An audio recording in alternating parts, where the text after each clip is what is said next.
올해는 4년마다 한 번 돌아오는 총선의 해였습니다. 코로나19 극복 등을 위해 강한 여당을 만들어달라는 더불어민주당과 정권 심판론을 내세우며 지지를 호소한 미래통합당.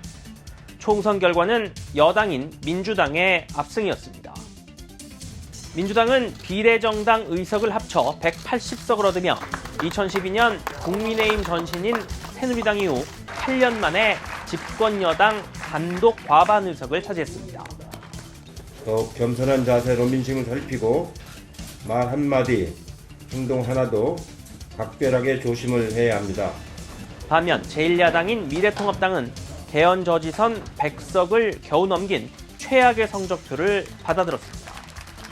4년 전 20대 총선을 시작으로 2017년 대선과 2018년 지방선거에 이은 전국 단위 선거 4연패입니다. 국민 여러분께 죄송합니다. 국가적으로 중요한 시점에 나라가 잘못 가는 것을 막지 못했습니다. 21대 국회 출범에 맞춰 여야는 어김없이 협치와 상생을 강조했습니다. 첫 정기국회가 마무리된 지금 국민들의 평가는 어떨까요? 법정 시한 내 새해 예산안 처리 등 일부 성과도 있었지만 여전히 협치와는 거리가 먼 7개월이었다는 지적이 나옵니다. 하루 차이로 집권 여당과 제1야당 원내 수장에 오른 김태년, 주호영 원내대표는 첫 만남에서부터 국민을 실망시키지 않는 국회를 만들겠다고 한 목소리를 냈습니다. 국정의 동반자로서 늘 대화하고 또 함께 협의해 가면서 우리 국민들께서 기대하는 그런 국회를 만들 것을 최선을 다해서 함께 하도록 하겠습니다.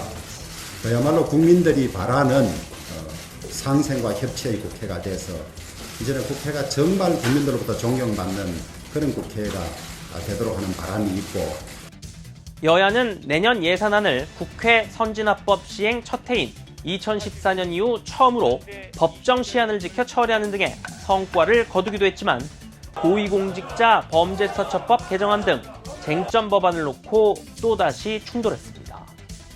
국회법에 따라서 진행하고 있습니다. 국회법 조용히 해주세요! 그 사이 윤호중 위원장 혼자 하고 민주당끼리 말이요. 이 뭐예요? 야당은 없어요? 이게 민주예요? 슈퍼 여당이 된 민주당은 임대차 3법 등 부동산 관련 법안에 이어 공수처법 개정안 등 권력기관 개혁 법안과 대북전단 금지법 등을 국민의힘 의원들이 없는 본회의장에서 통과시켰습니다. 숫자의 힘으로 밀어붙인 여당, 무기력한 야당. 불과 몇 달 전 입을 모았던 협치의 모습은 아니었습니다. 전 세계를 강타한 코로나19 여파, 정치권도 예외일 수는 없었습니다. 화상회의가 크게 늘었고 전당대회가 온라인으로 열리기도 했는데요. 더불어민주당은 지난 8월 새 당대표를 뽑는 전당대회를 서울 여의도 당사에서 온라인으로 치렀습니다. 코로나19 확산 여파로 최대 수천 명이 모이는 행사를 예전처럼 진행할 수 없기 때문입니다. 온라인 전당대회 당시 자가격리 중이었던 이낙연 민주당 대표는 지난달 또다시 코로나19 확진자 밀접 접촉자로 분류돼 두 번째 14일간의 자가격리를 했습니다.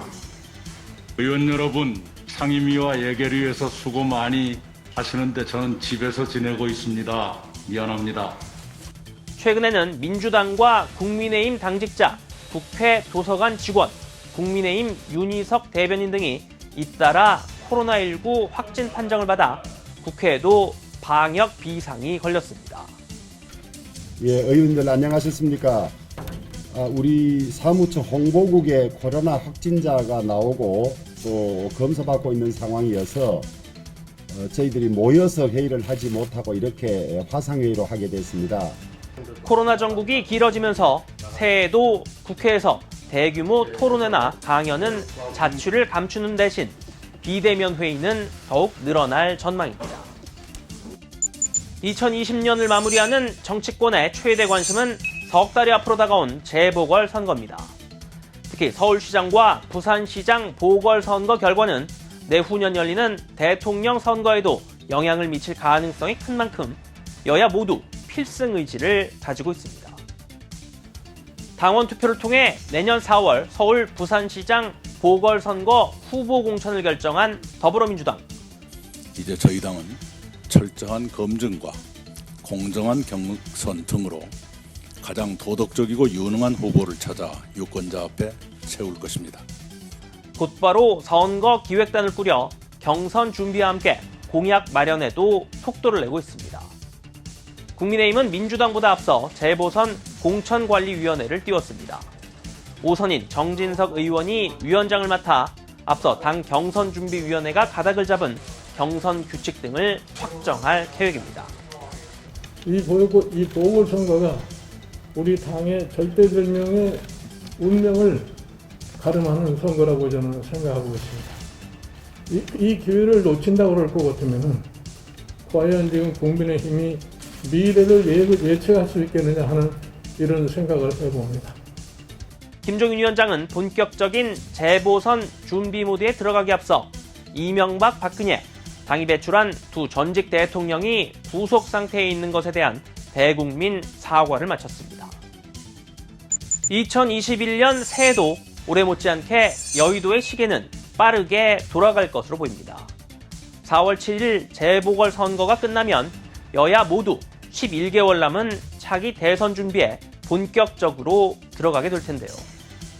1년 뒤 2021년을 마무리할 때 정치권이 1년 전보다는 나아졌다는 평가를 받을 수 있을까요? 지금까지 여의도 풍향기였습니다.